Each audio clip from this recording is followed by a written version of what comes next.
Gene Kelly sat across from a journalist in 1983 and said something that stunned everyone in the room. When asked about Michael Jackson's revolutionary dancing, the legendary star said he'd seen this kind of genius only once before, decades earlier, in a much smaller man with a much bigger talent. It was a humid afternoon in March 1983 when Gene Kelly agreed to an interview that would later become one of the most quoted dance conversations in entertainment history. The journalist, working for a major entertainment magazine, had come to Kelly's Beverly Hills home expecting to discuss his classic films, his choreography techniques, perhaps a few stories about Singin' in the Rain. Instead, the conversation took an unexpected turn when the topic shifted to contemporary performers. "Mr. Kelly, what do you think of this new wave of dancers, Michael Jackson especially? His moves on Motown 25 last year, that moonwalk, it's been called revolutionary." Gene Kelly, then 70 years old, but still possessing the sharp eyes and precise diction that had made him a star 4 decades earlier, leaned back in his chair and was quiet for a long moment. The journalist, expecting perhaps a diplomatic compliment or a brief acknowledgement, was unprepared for what came next. "You know, when I watched that performance, something happened to me that hadn't happened in years. I felt the hair on my arms stand up, and I'll tell you exactly why. Because it has nothing to do with the moonwalk itself, brilliant as that moment was. What was it then? It was recognition. I'd seen that exact quality once before. Not the same moves, mind you, but the same impossible thing happening in a human body. The same defiance of what we think dance is supposed to be. Who was that?" Gene Kelly's expression softened into something between nostalgia and reverence. The journalist, perhaps expecting a more contemporary comparison, asked Kelly to elaborate.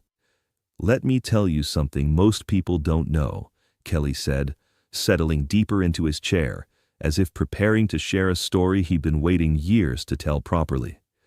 "In 1954, MGM arranged for me to evaluate a young performer everyone in Hollywood was talking about. Arthur Freed had heard rumors about this kid, but could supposedly dance like nothing anyone had seen. I went in skeptical.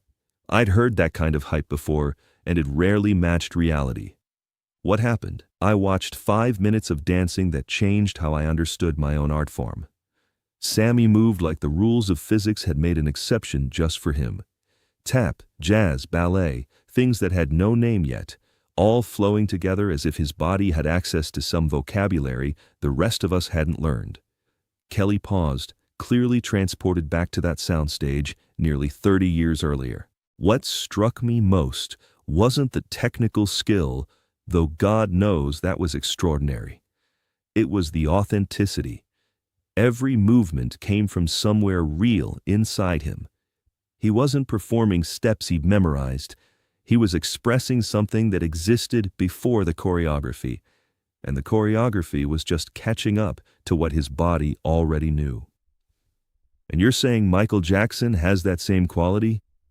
"When I watched him glide backward across that stage during Billie Jean, moving in a way that seemed to defy the basic mechanics of walking, I had the exact same reaction I'd had watching Sammy. This wasn't someone executing a routine. This was someone channeling something larger than technique." The journalist pressed further, asking Kelly to explain what made this quality so rare among performers, even exceptionally talented ones. "Most dancers, even brilliant ones, work from the outside in," Kelly explained. "They learn the steps, they perfect the technique, and eventually, if they're gifted enough, they layer emotion on top of that foundation. But what Sammy had, what I'm seeing in Michael Jackson now, is the reverse. The emotion comes first. The story comes first. The body simply finds whatever movement is necessary to express what's already there." "Is that something that can be taught?" Kelly shook his head slowly.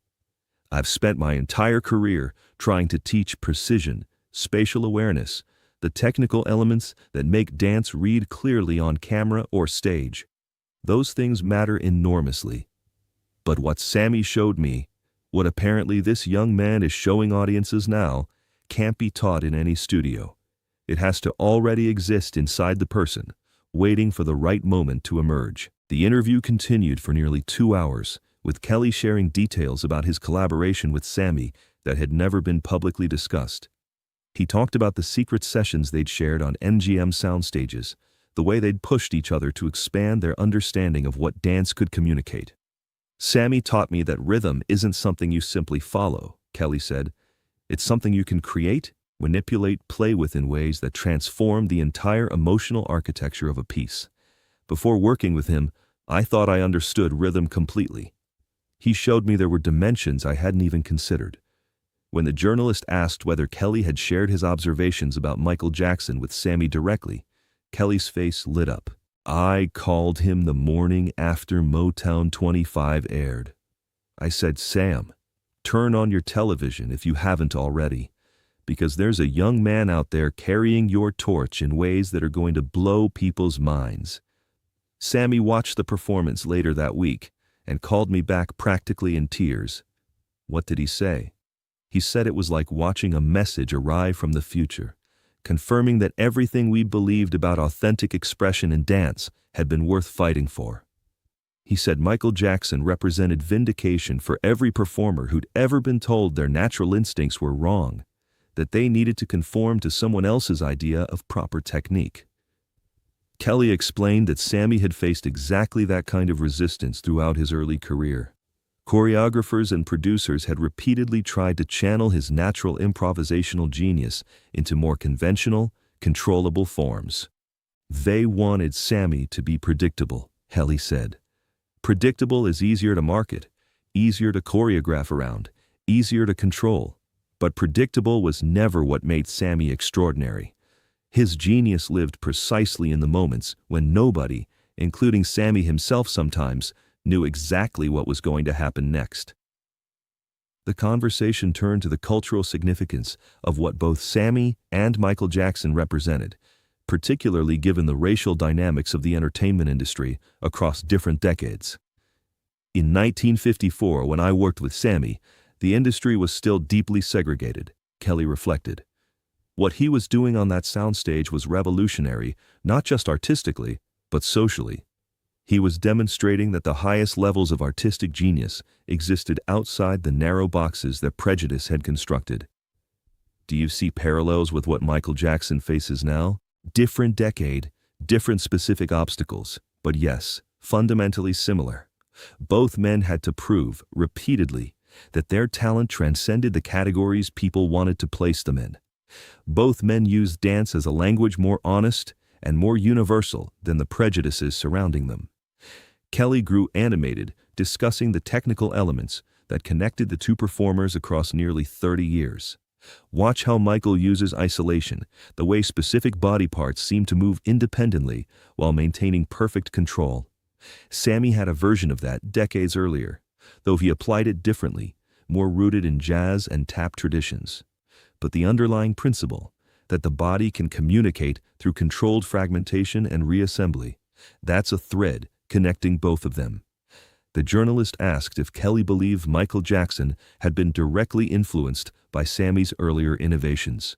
"I don't know if there was a direct line of influence in terms of specific moves," Kelly admitted. "But I believe profoundly in what I'd call spiritual lineage in dance. Certain performers access something universal, something that exists independent of direct teaching or copying. Sammy accessed it in 1954. Michael Jackson is accessing it now. They're connected not through borrowed steps, but through shared genius." As the interview neared its conclusion, Kelly offered a reflection that would later be quoted extensively in dance history books and documentaries. "People sometimes ask me what the greatest moment of my career was, expecting me to mention an Academy Award or a famous film sequence. But honestly, watching Sammy Davis Jr. dance for 5 minutes in an empty soundstage, and now watching Michael Jackson move across stages worldwide, carrying that same impossible authenticity, These moments taught me more about the true nature of artistic genius than any award ceremony ever could. What exactly did they teach you? That genius isn't about perfection, it's about truth. The most technically perfect dancer in the world means nothing if the movement doesn't come from somewhere real. Sammy and Michael, despite their very different styles and eras, share that fundamental commitment to truthful expression over technical display. When the article was published later that year, it created significant discussion within entertainment circles. Several other choreographers and performers weighed in on Kelly's comparison, with most agreeing that the connection, while perhaps unexpected to casual observers, made profound sense to those who understood the deeper mechanics of exceptional performance. Quincy Jones, who had produced Thriller and worked extensively with Michael Jackson, commented publicly that he found Kelly's observations remarkably accurate. Michael always talked about Sammy with tremendous respect, Jones noted. He'd studied footage of Sammy's performances extensively, absorbing not specific steps, but the underlying philosophy of total commitment to each movement, the idea that every gesture should communicate something essential. This revelation added another layer to Kelly's comparison, suggesting that whatever spiritual lineage existed between the two performers might have included more direct study than even Kelly had initially realized. Sammy Davis Jr., when later asked about Kelly's comparison in his own interviews, responded with characteristic humility mixed with evident pride. "Jeem's words meant more to me than almost any review I've ever received," Sammy said. "To know that what we discovered together in 1954 still resonates, still connects to what young artists are achieving decades later, that's the kind of legacy that matters more than any award." The story of Kelly's comparison between Sammy and Michael Jackson eventually became an important reference point in discussions about the evolution of American dance, illustrating how artistic genius often skips across generations, finding new expression in different bodies and different eras while maintaining fundamental connections to truth and authenticity. Dance historians began incorporating Kelly's observations into academic discussions about performance lineage, using the Sammy-Michael connection as a case study in how genuine artistic innovation transcends specific techniques or time periods. What Gene Kelly identified, noted dance scholar Constance Vallis Hill, was something profound about the nature of exceptional talent. It's not really about copying specific moves or studying particular teachers. It's about accessing a quality of authentic expression that exists independent of era or style, a quality that certain rare performers manage to channel regardless of when or where they appear. The legacy of this comparison continued growing throughout the following decades, with subsequent generations of dancers and choreographers referencing both Sammy and Michael as examples of performers who transcended technical categories to achieve something approaching pure artistic truth. When Gene Kelly passed away in 1996, retrospectives of his career frequently mentioned this particular interview, recognizing it as one of the most insightful moments where a master of one generation articulated precisely what connected exceptional artists across time.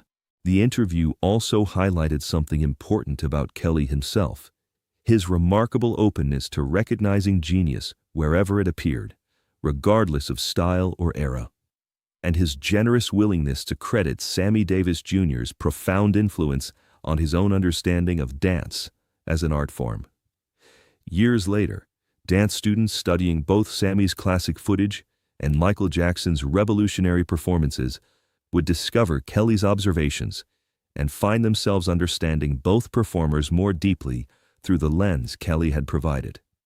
Recognizing the threads of authentic truth that connected these two extraordinary artists across the decades. The full implications of Kelly's comparison became even more apparent as additional details emerged in subsequent years. Several people close to Michael Jackson during the early 1980s confirmed that he had indeed spent considerable time studying archival footage of Sammy Davis Jr., often watching the same sequences repeatedly to understand the underlying principles of his movement. Jermaine Jackson, Michael's brother, recalled in a later interview that Michael kept several reels of Sammy's performances and would screen them during quiet moments backstage before major shows. Michael would tell us that watching Sammy gave him courage, Jermaine said, not because he was copying specific steps, but because seeing someone achieve that level of pure expression reminded him what was possible when you stopped worrying about looking foolish and simply let the movement come from somewhere true. This connection deepened further when Michael Jackson himself, during a rare extended interview in 1987, addressed the comparison directly for the first time. Gene Kelly understood something about Sammy that most people missed, Michael said. Sammy wasn't just a great dancer in the technical sense. He was someone who had figured out how to disappear into the movement completely, how to let the dance become bigger than the dancer. That's the hardest thing to achieve in any art form, and watching old footage of him taught me more than any formal training ever could. Michael went on to describe specific moments in Sammy's performances that had influenced his own approach to stagecraft, particularly Sammy's ability to shift seamlessly between explosive energy and moments of complete stillness, creating dramatic tension through contrast rather than constant motion. There's a sequence where Sammy goes from this incredible burst of tap rhythm into total silence, just standing there, letting the moment breathe, Michael explained. That taught me that sometimes the most powerful thing you can do as a performer is stop moving entirely, let the audience feel the weight of what just happened before you continue. This revelation prompted renewed interest in the original footage that Gene Kelly had referenced in his 1983 interview. The recordings from that legendary 1954 MGM soundstage session. Film archivists and dance historians began searching more aggressively for any surviving copies of this material, recognizing its significance not just as historical documentation, but as a direct link between two of the most influential dance innovators of the 20th century.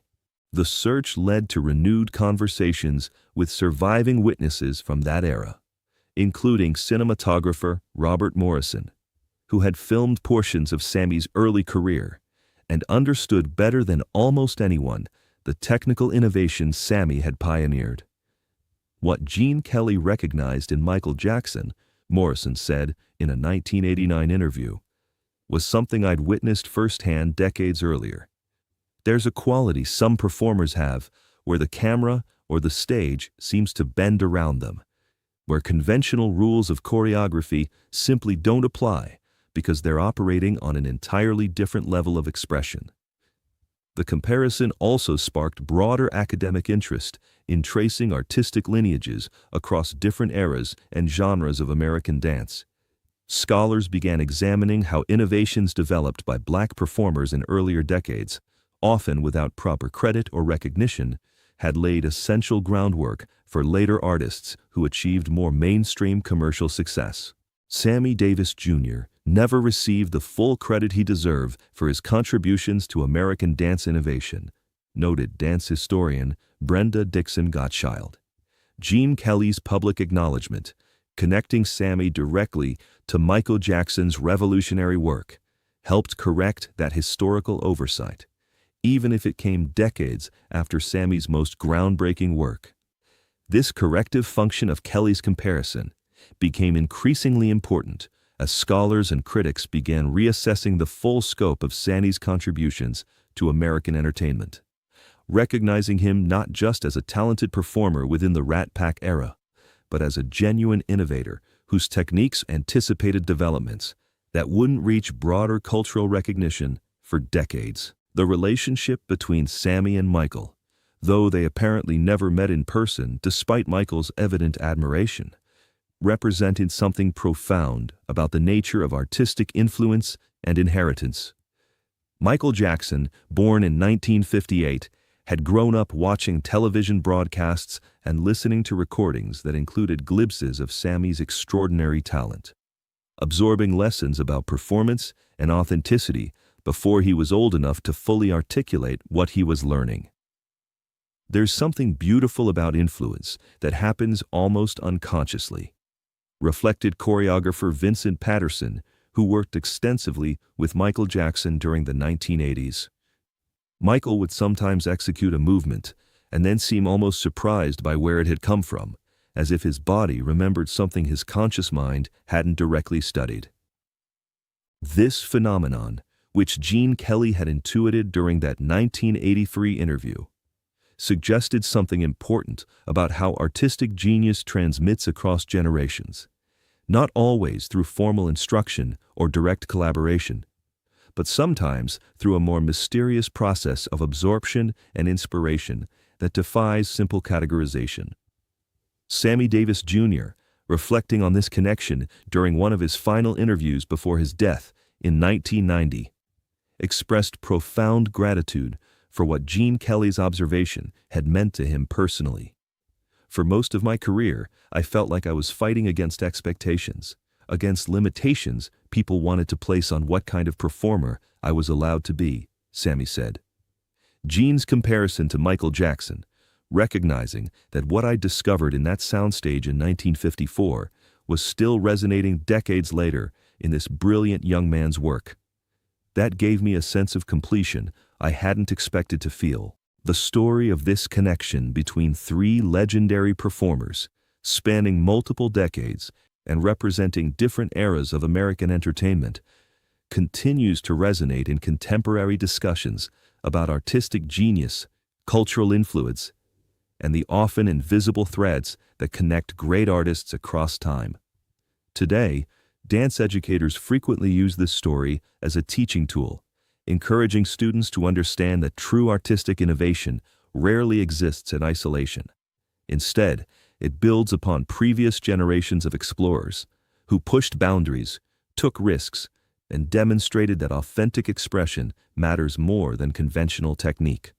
When we teach contemporary dance students about Michael Jackson's innovations, explained dance professor Halifu Osimare, we now make sure to include the Sammy Davis Jr. connection, helping students understand that genius doesn't emerge from nowhere. It builds on courage demonstrated by earlier pioneers who weren't always given the recognition they deserved during their own lifetimes.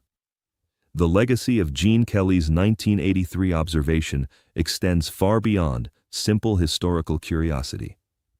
It represents a moment when one master artist, secure enough in his own legendary status, chose to use his platform to illuminate the genius of another performer who hadn't always received proper recognition, while simultaneously celebrating the emergence of new talent that carried forward essential artistic truths across generational lines. This act of generous recognition, connecting past and present, demonstrates something powerful and enduring about how true artistic communities function at their very best, not through petty competition or professional jealousy, but through mutual recognition of authentic excellence wherever and whenever it genuinely appears, transcending the boundaries of era, genre, and circumstance that might otherwise permanently keep brilliant artists separated by time and distance.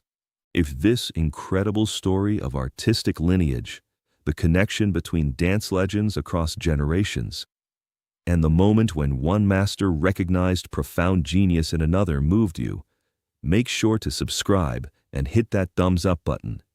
Share this with anyone who appreciates the deeper connections between great artists, or anyone who needs to understand that true genius transcends time and category. Have you ever noticed unexpected connections between artists from different eras? Let us know in the comments about the times when you recognize that same spark of authentic genius in completely different performers.